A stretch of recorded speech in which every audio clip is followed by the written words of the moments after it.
video. In today's video, we're doing a construction update.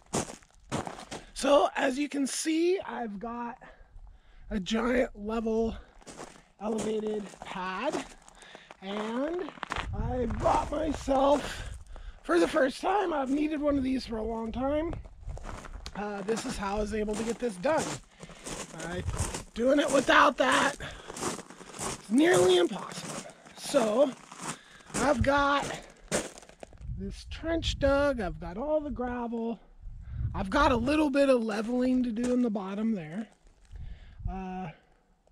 The story on this here is that I was going to have a septic tank right there when it was just this container. Then this power box thing in the back of my truck wasn't working right, and they told me it was my truck. I spent all the money I was going to spend on this on my truck, so it basically diverted my whole program got changed around. So when I got the second container, the hole was there. It was like, I just kind of got to deal with it, right? But now I've left it there because hopefully I can get an HVAC system that, actually this will be just the furnace probably, but a furnace that goes, because this second container here is going to be where the mechanical stuff is. So like the furnace is going to be in there, all the electrical stuff will be in there, maybe a little storage, right? And it will be vented to the same, so this trench is the biodigester, okay?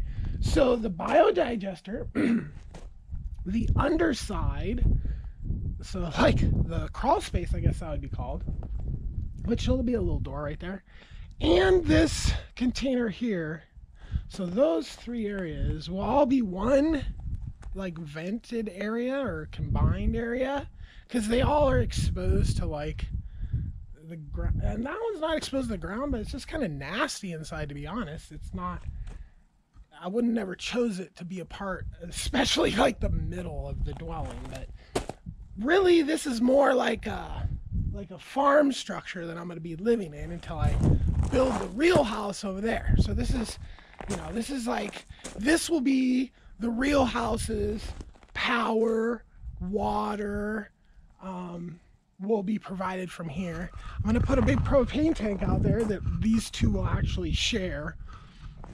The concept for the biodigester is that I will capture all the methane that comes off of it, store it, and then use it to keep this from freezing, right? That's the theory.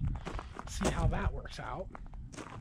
But yeah, so basically now I just left that hole there and just am dealing with it just so I could potentially put the furnace ducting from there to there, right? Run it through the floor, right? Would be snazzy. But, you know, I already have holes drilled through the wall for the diesel heater that doesn't work anymore, so I need to do something with those. And when it rains, those holes leak. Yay.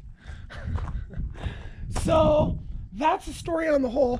This is going to be a pretty challenging section right here because this is where the stairs come in.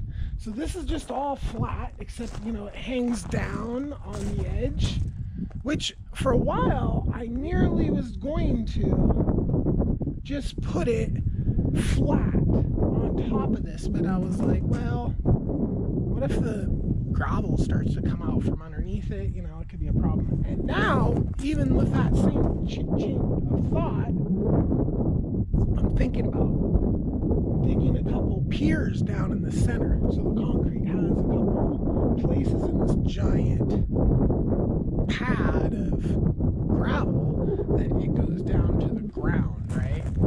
Which I drove over this with a backhoe, so it's like super, I mean, walking on it is just like walking on the ground pretty much. But, you know, it just every little bit helps, I think. So right now I'm getting ready to do the forms, and this is going to be a staircase down there. It's super complicated, it's really, and the form wall. So last time I was going to try to get this concrete stuff that you can just stack the concrete up on top of itself, right? That was what I talked about in my last construction video, and that's how I was going to do these walls.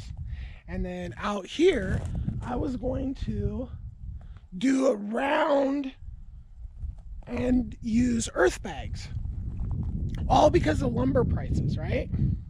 So